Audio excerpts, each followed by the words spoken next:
Hi YouTube and welcome back. My second video, Baldur's Gate, and it's going to center entirely around the Necromancy Book of Thay. For those that don't know, at the very end you get a spell that lets you summon 6 ghouls. Very, very cool stuff. You can scare the townsfolk, you can use it to paralyze guards. It's awesome.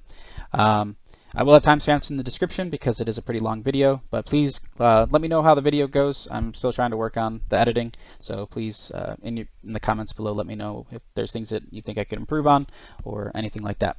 So sit back, hope you enjoy, and thanks for watching.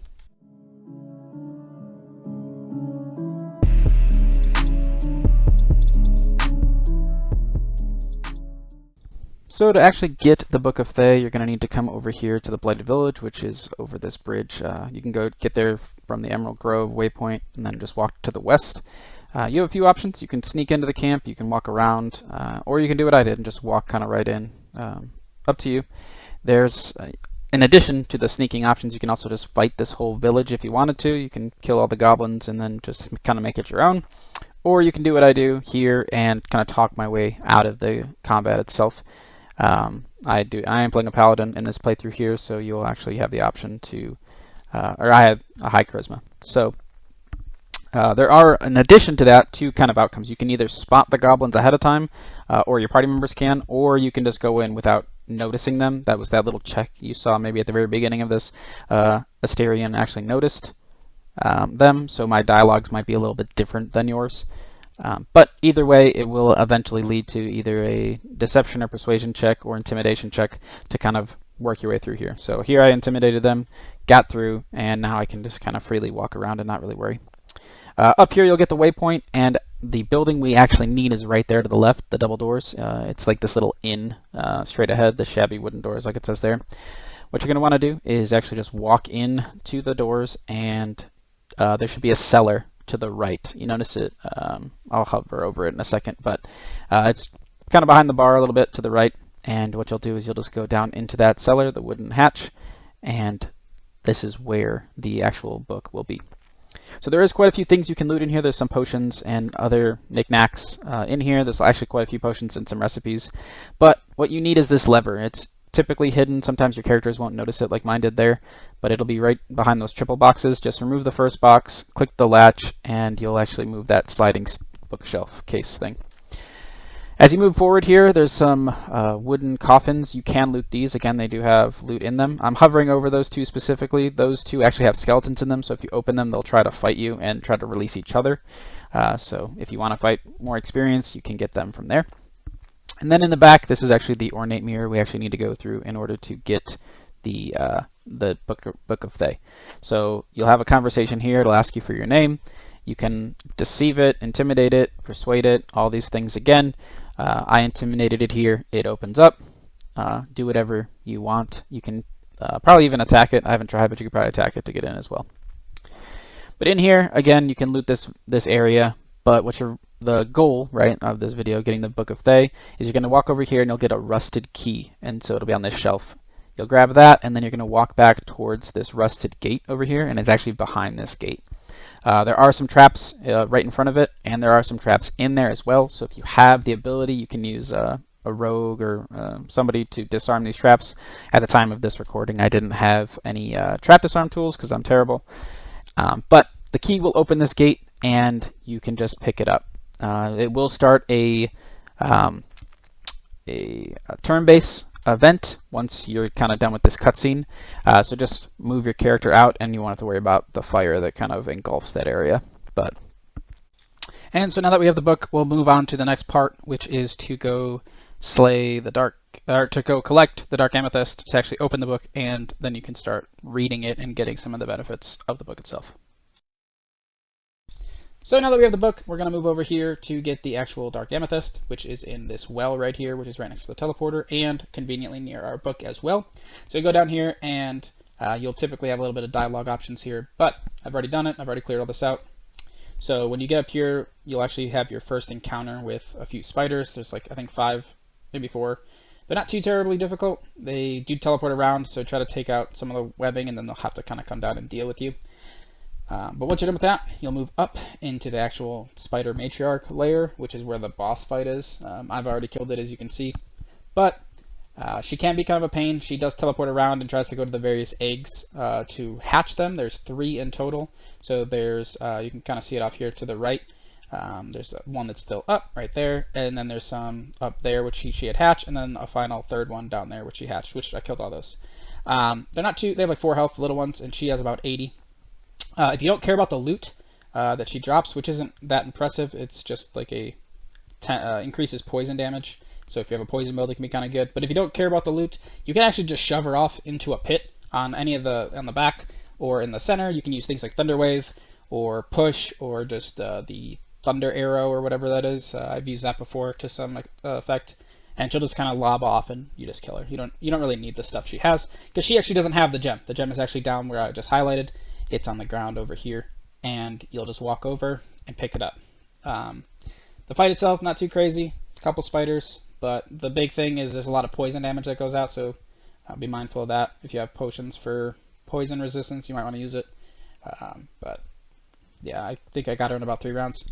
So once you have both the book and the gem, you will be able to combine them. Just open the book and it'll walk you through a bit of dialogue. I have already done so. That's why I have the gem in there currently. But just make sure whoever is reading it is the one you want to have the benefits of this book, because you can only do it once. So on this playthrough, I actually have the paladin doing it and going through these checks. Each class typically has a different DC they have to meet, so some actually make it easier for some. So Shadowheart, if you have her open the book, or you have another, if you're playing a cleric of Shar, their final DC check instead of being a 20 is actually a 10. So it's actually a lot easier to pass the final skill check. Conversely, bards, wizards, and warlocks all have different skill check requirements, but the general skill check requirement is 10, 15, and 20. So this first one here, you'll have to beat a 10, the next one being 15, and the last one being a 20. You can use resistance and bless, so the paladin in this case is using bless, and then I have Shadowheart doing resistance. Gives you a 2d4 extra to your rolls. These are all wisdom-based checks, but once you have gone through all these pages, that's when you get all of the effects that kind of go with this first stage of the necromancy book. But like I said, specific characters, it is a bit easier. You can give this to Gale. He'll kind of eat the book. He'll consume it, I guess. And then Asterion will also take it and will do what he does with it.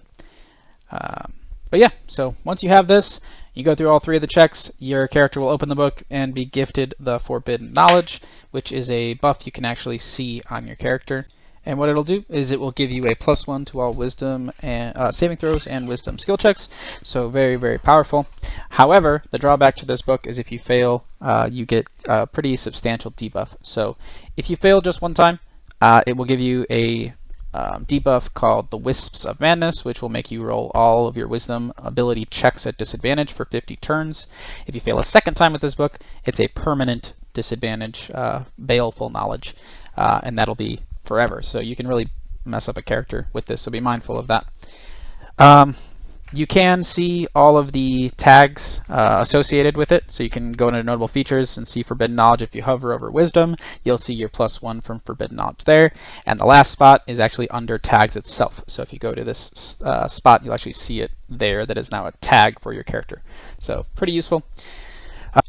With that done, we can continue the game for a little bit. You're not going to need to worry about this book for a while. It will sit there on your open quests for a little bit until you get to Baldur's Gate. So just be mindful of that. When you get to Baldur's Gate, there is some individuals you'll need to talk to if you want to progress this further and kind of fully unlock the power of the Book of Thay, which I will cover next. So now that we're in Baldur's Gate, like I said, progressed a little bit. Basilisk Gate in the lower city, so you'll have to progress a little bit through Baldur's Gate. You'll come down here to Philgrave's Mansion, the south side, kind of near the docks. There are 3 ways in. The easiest by far is this one right here, the main door, basically. It's the stone door. You can break it down. It is vulnerable to fire, slashing, and force damage. Or if you have a bard or a rogue, which you probably should, you can just lockpick it. It's a DC 25. You can use guidance or anything else to help you kind of get there, by this point you should also have an abundance of lockpicks, so just have at it. If you don't want to come in this way, that's fine. There's 2 more entrances. You can kind of fly up to the top and go through the balcony. The balcony will be the same check, so it's still a 25 DC for sleight of hand. but it is a little bit easier to kind of sneak in because no one can see you kind of come in here. But the drawback is you will fight the zombies that are defending him in his house. Carrion himself will not be aggressive towards you, but his minions will until you get to him. The third and final option is to use Druid form and wild shape into a mouse, or use the gaseous form spell to turn your rogue into a gas to come through this little hole in the wall here. This is typically covered by these boxes and fish and whatnot, so you'll have to move that out of the way. But this will basically let you bypass that. The inside still requires 2 doors of a DC 15 to lockpick, so keep that in mind. You will want to send your rogue or somebody with stealth to unlock the doors. If you are caught along the way here by the ghouls, again, they will attack, and if you have just one person inside, it can be kind of a mess, so be careful with that. But I use the greater invisibility spell to basically just walk right through. But like I said, the best option for me is just going through the main door. Just lockpick that DC 25, and you'll just walk right in. And there's no combat. You'll just basically have one open door to walk through, and then you go talk to Carrion, and he will tell you about the Codex, which will help you understand the Thay book. There are some, like I said, the ghouls that will kind of pop up here in a second. There are, I think, 3 or 4 of them. Just be mindful that if you try to like move anything or do anything besides lockpicking, your character can actually lose greater invisibility and fail like a stealth check. So just be careful with that. Once you get here, this is the other side of that stone wall. There's a little lever right here, so if you have your other team on the other outside, waiting outside, they can just walk right in. Like I said, this door right here, you just walk in and go talk to Mystic Carrion, and this will help you progress the rest of the book. So here you're going to need to get through the dialogue, and then you're going to have to pay the Carrion about 1,500 gold, exactly 1,500, not about, exactly 1,500 gold, and then he will summon these spirits, and you'll be able to go through a charisma check of deception, intimidation, or persuasion. Again, your pick, whichever you're best at, it doesn't really matter. And then they will tell you about the Codex, which is at the Sorcerer's Sundry, which is to the north, which is where the final part of this book will be revealed. Alright, so now we're at the home stretch, at the Sorcerer's Sundries, Sorcerer's Sundries, which is just north of where we talked to the Mystic. You're going to come back here and basically back end of the room, and you're going to talk to the Tolna Tonemonger.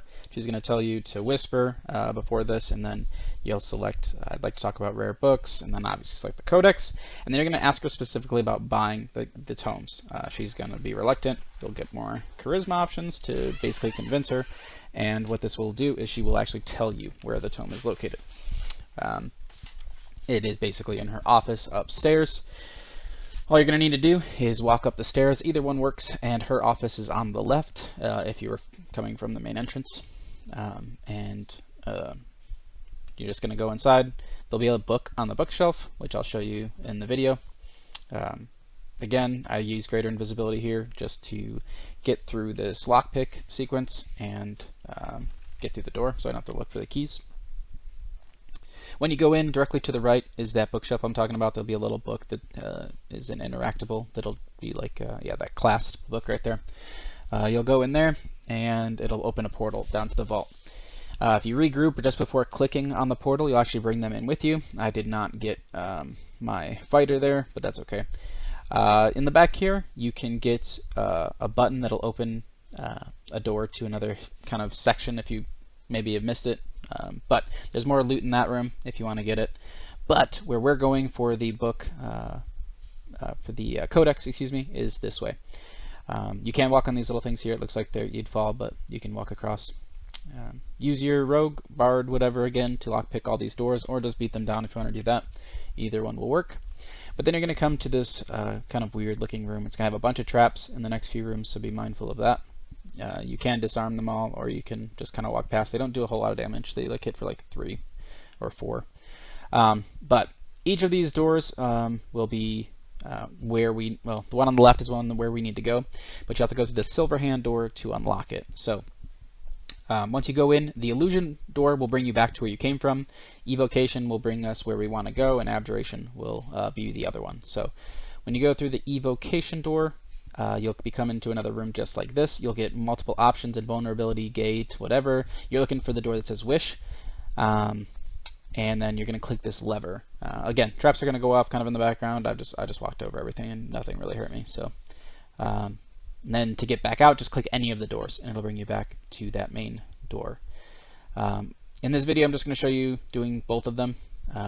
Silverhand won't do, and will just bring you back to, Silverhand is where we need to go, and I'm going to show you how to unlock Krause's room.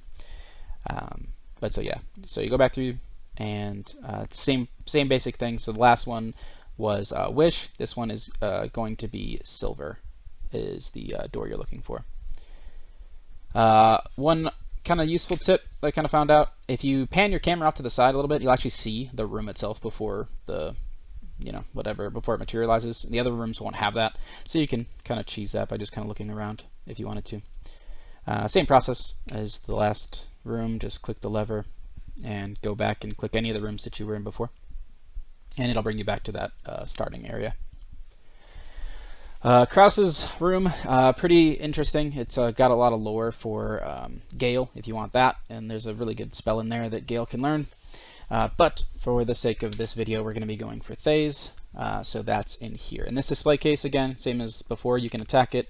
It's vulnerable to fire, slashing, and force, but me being the bard, I just lockpick everything. So you can just lockpick it, or like I show here, you can use the fire. Once you have successfully, or unsuccessfully in my case, once you've successfully unlocked this this case, you can then, or what you'll do is you'll click on the Codex itself, and it will give you, you can read through it, gives you some lore. I'm not gonna obviously read it in this video, but it'll give you some lore about the Codex and the pretty interesting stuff. But the main thing that it'll do, it'll allow you to click on the Book of Thay again to initiate another skill check. Again, it's a 20 DC, but you can use some of Shadowheart or any cleric's abilities here. Beacon of Hope is pretty good. It'll give you advantage, and then you can use Bless or whatever else. It doesn't really matter. But once you unlock that, you will be done with this quest line. Pretty long, pretty interesting quest line as far as lore goes. So if you just wanted to learn about it, it's pretty interesting. But I'm not going to be covering in depth on that in this video. Just wanted to kind of touch on how to get everything and where to go for all the pieces to the puzzle. But that's it. Now that you'll, once you're done with this, once you've read this portion, you'll unlock a new spell, and you'll have a curse as well on you from the Codex. But the curse is really easy. I'll just use a remove curse spell, which I will show at the end of this video. It's a level 3 spell. Typically, clerics will all have it. But the spell you actually learn is like macabre something. Dance macabre, yeah. Basically, you'll summon 6 ghouls at once, and you can control them all individually, or you can just let them kind of swarm. Very, very useful, very cool spell. Each of their attacks has a chance to paralyze for 2 rounds, so you can really if they get to go early enough, they can really like mess up the battlefield. And then they also have a really strong bite attack if the target is prone or paralyzed. So very useful spell. Like I said here, I'm just using the remove curse. When you do remove the curse, instead of having a negative to constitution, you'll actually get a 20 temporary hit point boost from removing that curse. So thanks for watching. I really appreciate it. If you enjoyed the video, please let me know if there's any other things you want included or talked about. By all means, let me know in the comments below. I'm interested in making more Baldur's Gate videos, so if you're enjoying this content, please let me know. There was one other thing I wanted to showcase while we go into the outro that is, I think, a bug. That's why I didn't really want to talk about it during the main video. I think this will be patched. But with the Forbidden Knowledge Tome, you can actually, later on in the game, when you go to, if you continue Shadowheart's storyline, I don't want to get too deep into spoilers on this part. When you get into her storyline, there'll be a specific mirror, a mirror of loss. You may have seen one earlier in the game, but you'll see one here at the kind of near the end at Baldur's Gate. It will ask you to give something up. You can actually give up the Forbidden Knowledge, which is that 1 wisdom save and all that good stuff, and you will be able to get +2 in any ability. So you give up the Forbidden Knowledge, get +2 in Charisma, Strength, whatever you want. The trade-off is you're supposed to lose that forbidden knowledge effect. However, currently in the game, you actually get to keep both. So you'll get the forbidden knowledge, you'll maintain that +1 to your wisdom and saves and checks, and you'll get a +2 to whatever stat you want. So I think it is broke, so don't, it may be patched out, but as of now that does work. You can do that. Otherwise, the typical exchange is you give 2 from one stat to another stat. So 2 strength for 2 charisma, 2 int for 2 wisdom, whatever the case may be. But with the forbidden knowledge, you actually kind of can give that off to get 2 into another stat. So pretty cool. Like I said, it is a bug, probably. So just be mindful of that.